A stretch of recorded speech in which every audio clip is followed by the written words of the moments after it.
It's often said that politics is high stakes, but is it also becoming more high risk? If events over the weekend in the U.S. are anything to go by, the answer would appear to be yes. Police in the state of Minnesota have arrested a man for the murder of a Democratic lawmaker and the attempted murder of another.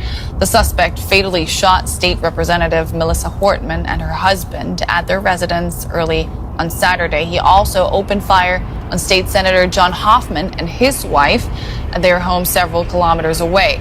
They were both wounded in the attack. Now, state officials say the shooter's actions appear to have been politically motivated. Officers found a list of nearly 70 names in his car, including prominent state and federal lawmakers and community leaders, along with abortion rights advocates. And the United States has a long history of politically motivated violence against presidents, lawmakers, and prominent figures. It reached its peak in the 1960s and 70s. Just think of the assassinations of Martin Luther King, John F. Kennedy, Malcolm X, and Robert F. Kennedy. Experts are now warning that we could be witnessing a return to those dark and dangerous days. In April this year, a man set fire to the official residence of Pennsylvania's governor, the Democrat Josh Shapiro. He and his family were asleep at the time inside the building. They escaped the blaze unharmed.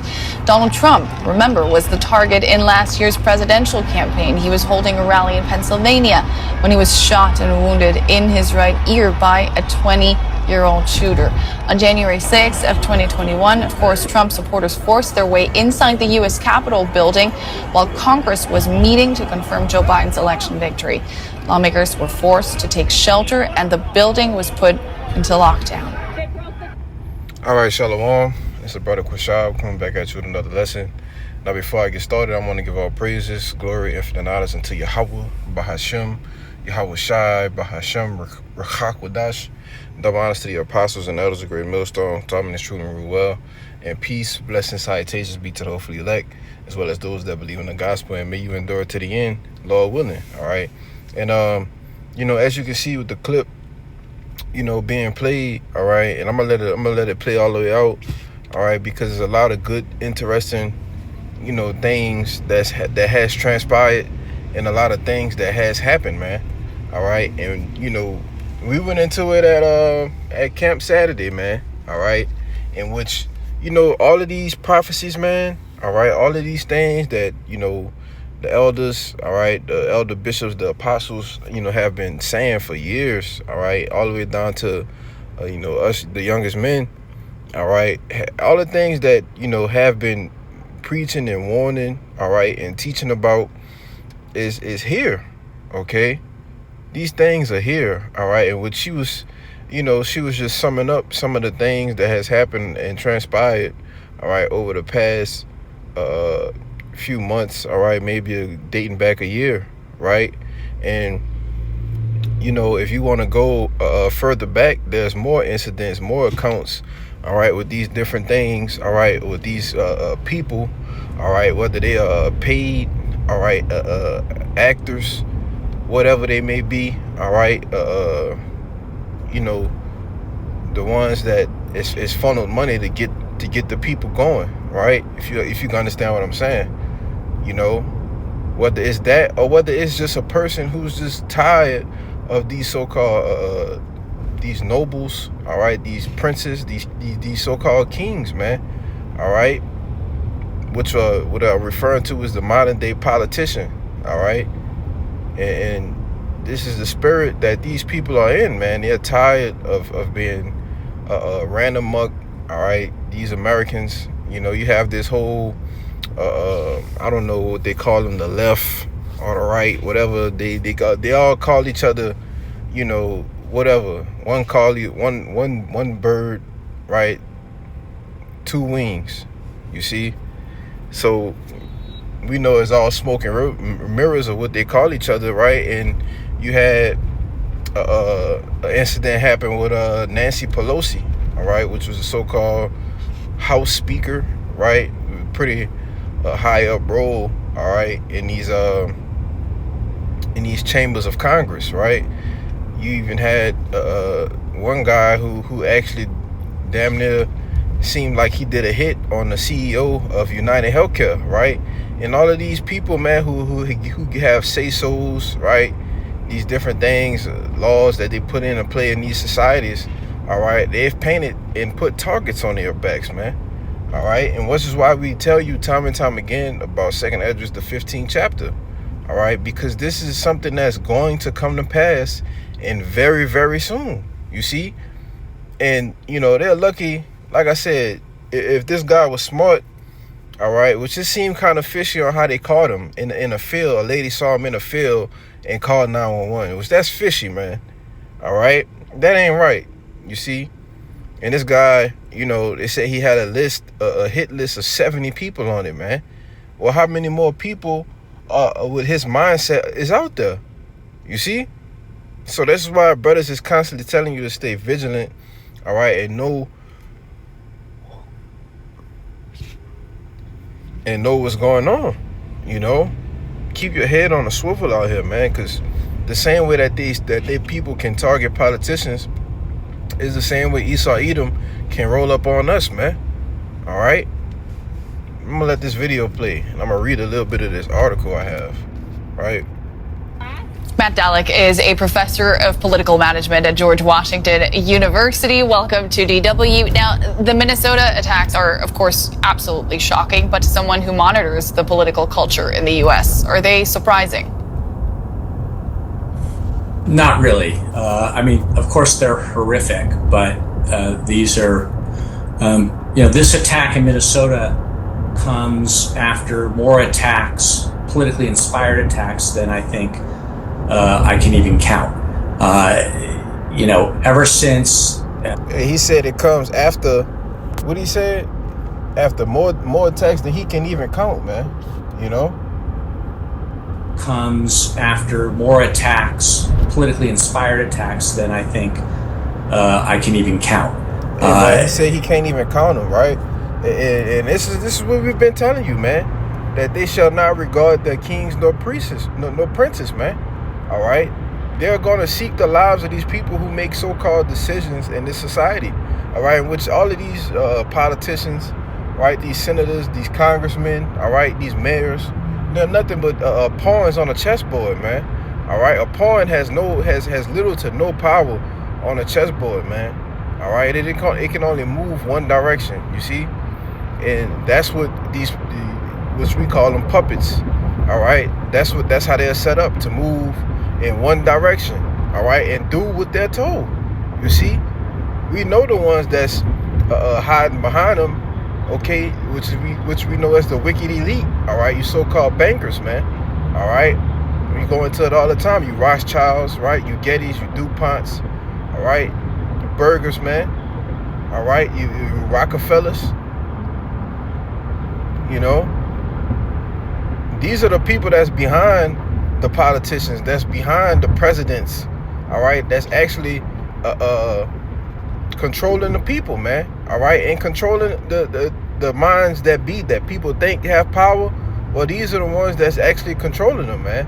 All right, it's multiple quotes out here, you know, by these devils with these names. All right, these prominent elite banking names that tell you to give me control of the money, and I care not who controls the people, man. You know, roughly paraphrasing, but you can go look all of that up. You know, just saying that, you know, these people whose lives are sought after are going to be sought after more and more. All right, and what you have this guy as an expert after it.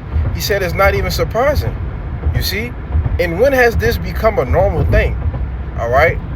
When has going after a so-called politician, all right, a senator, a president, okay? When has this become a normal thing? This hasn't happened since JFK, man. All right, it was over 50 years ago, man. You see? So why has this all of a sudden become such a normal thing? Why is this guy not surprised? You see, these are things that you should be asking yourself, you know?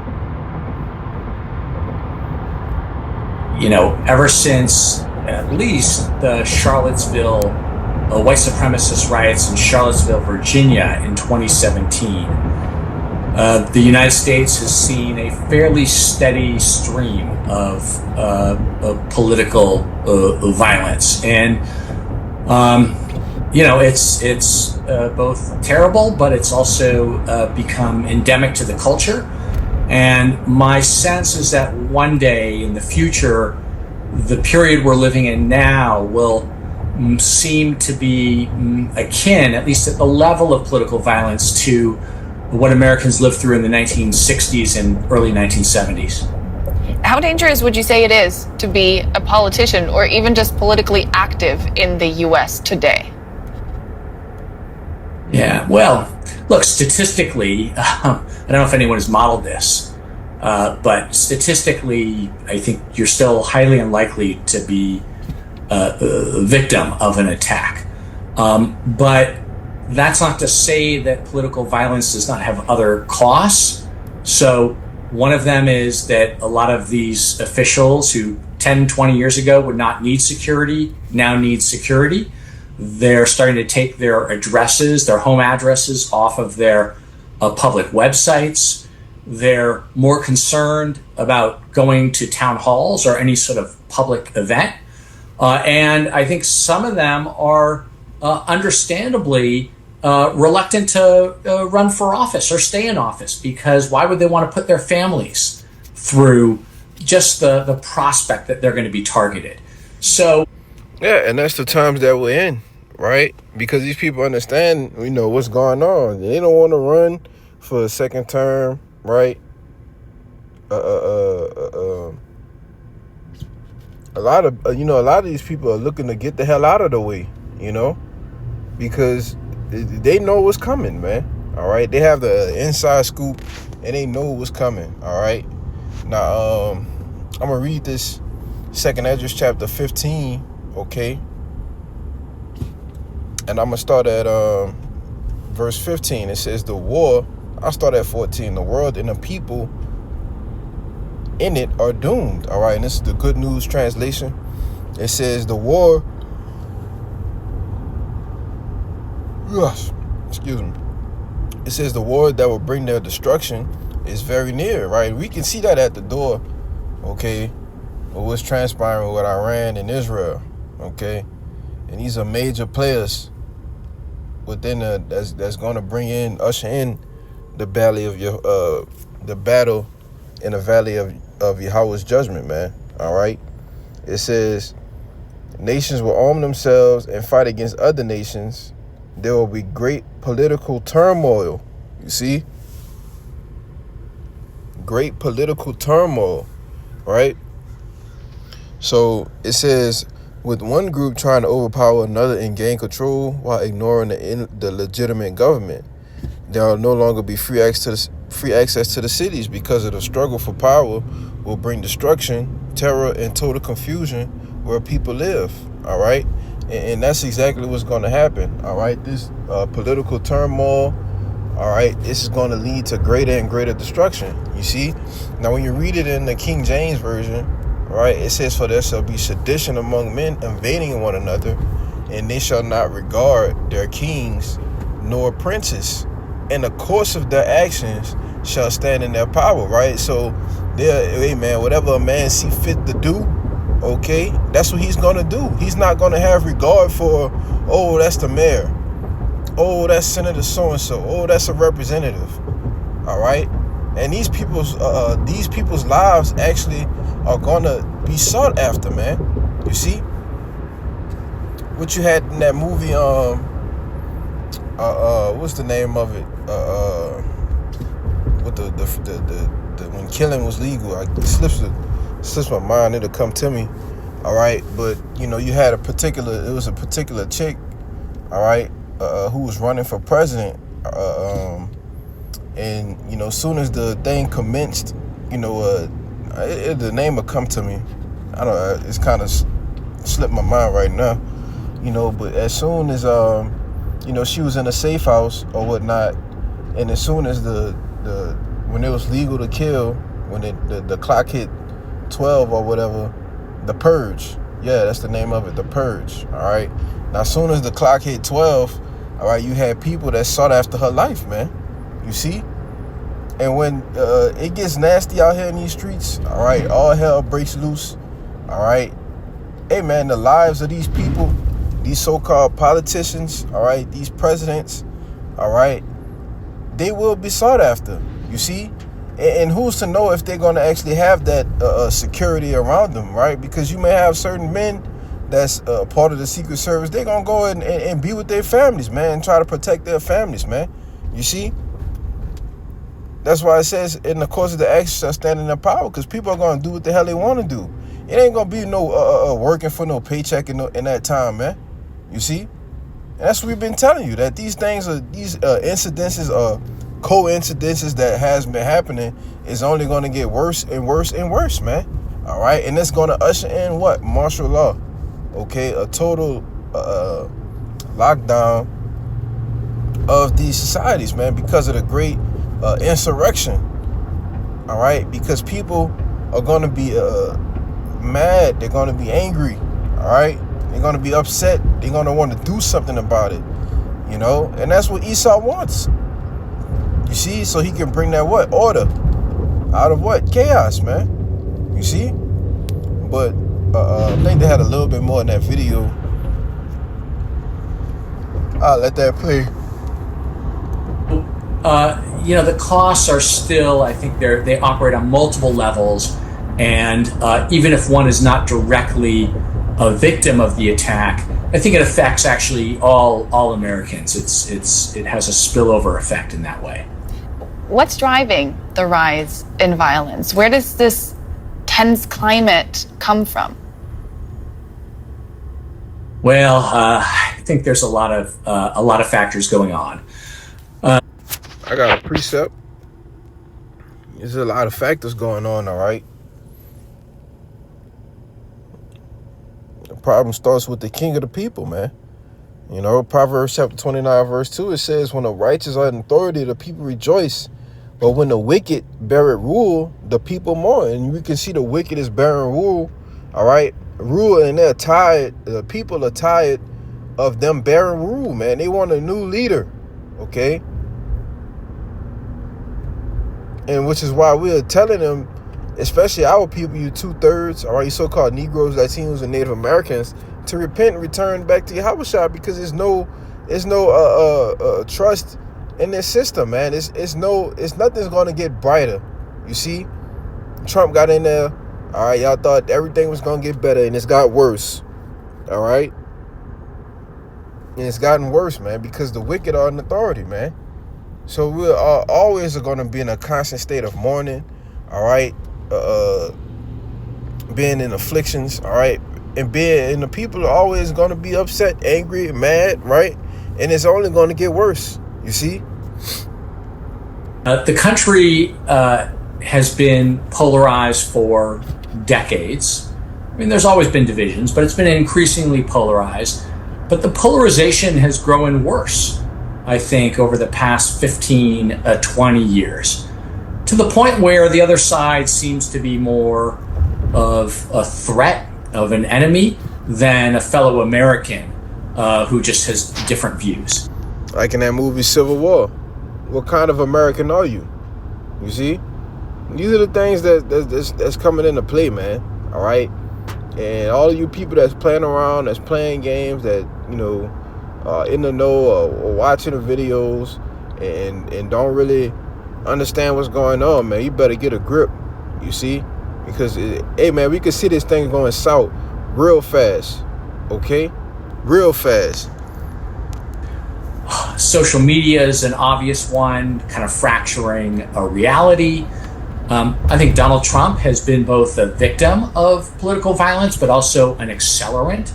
His language dehumanizes his opponents. He calls them scum and vermin, and also his actions. You know, pardoning the January 6th rioters, including many of whom who were convicted of beating police officers, essentially condoning political violence as long as it's done in his name and to defend his legitimacy. Americans have also suffered a decades-long loss of faith and trust in institutions. And it's not only that, but it's really a kind of roiling anger at government. And I think that the restraints in a way, which were always imperfect. There's always been some degree of political violence, but to the extent that there were institutional and cultural restraints in place, I think those things have been lifted, and we are seeing now, we're living through the effects of that right now. So the lifting of these cultural restraints and the threat of political violence and the actual... Yeah, man. So it's a whole lot going on, man. All right. Hey, as Yahushua said, rumors of wars. All right. Pestilences, earthquakes, people rising up against each other. All right. That's the times that we in, man. So I'll probably end it off.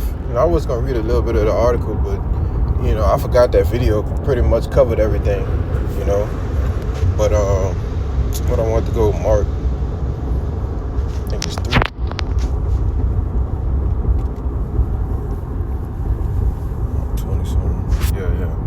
It's Mark 3:24. It says, and if a kingdom be divided against itself, that kingdom cannot stand. And we're seeing this all over, all right? Not just here in America, all right? You have the people of kingdoms being divided against themselves, all right? In Europe, the Middle East, okay? China, all right? All of these different places. And, and that's just what it is, all right? Why? Because prophecy has to be fulfilled, right? But it says, verse 25, and if a house be divided against itself, that house cannot stand. And if Satan rise up against himself and be divided, he cannot stand, but had an end. So this place has an end. All right, the expiration date according to Job 14:5, But but that's where we at with it. All right. So, Lord willing, this lesson was edifying. All right. So with that, I'm gonna give all praises, glory, infinite honors unto Yahweh. Bahashem, Yahushua, Bahashem, Rakakwadash. The bonders once again to the apostles and elders, great millstone. Peace, blessed salutations to the hopefully elect. To the next time I say shalom.